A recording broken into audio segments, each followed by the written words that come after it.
Also developing this morning, cities across the U.S. boosting security for Hanukkah events and celebrations after the deadly terrorist attack in Australia. Over the weekend, at least 15 victims were killed.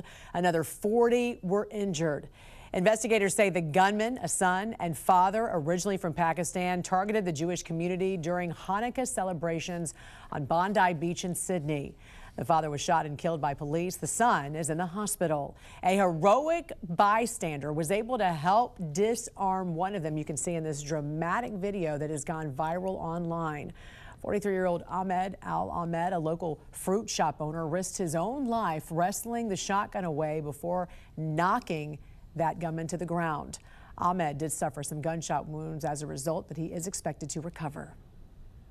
And in Australia, you probably read there's been a very, very brave person, actually, who went and attacked frontally one of the shooters and saved a lot of lives. So very brave person who's right now in the hospital, pretty seriously wounded. So great respect to that man that did that.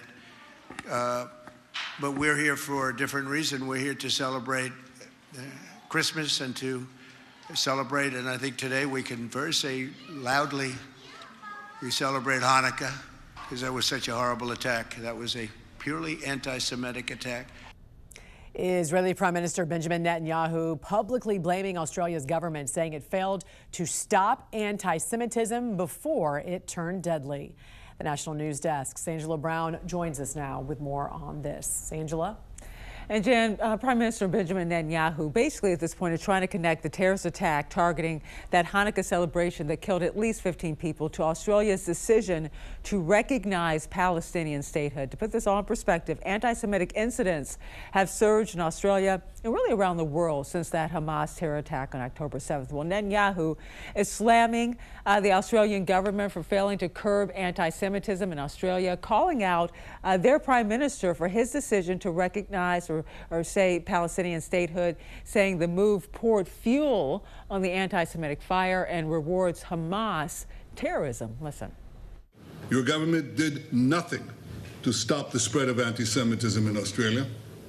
You did nothing to curb the cancer cells that were growing inside your country. You took no action. You let the disease spread. And the result is the horrific attacks on Jews. Well, the Australian Prime Minister was asked about that, Anthony Albanese, about Netanyahu linking the attack to the recognition of Palestinian statehood, saying he didn't agree, of course, and quote, saying this is a moment for Australians to come together. That's precisely what we'll be doing. Right now, there's no verified intelligence that the Australian anti-Semitic terrorist attack was even motivated by Palestinian political causes or directed by Palestinian groups, but some American politicians are still backing Netanyahu. You have Democratic Senator John Fetterman siding with Republican Senator Lindsey Graham, slamming Democrats apparently who support Palestinian statehood, calling it an absolute betrayal for Israel and for Jews worldwide. But the American policy, of course, when it comes to the Middle East is very complicated. You have past administrations, both Republican and Democrats, who have supported that two-state solution. President Trump was asked about it after he signed that ceasefire, you may remember, and he said he has not commented on that.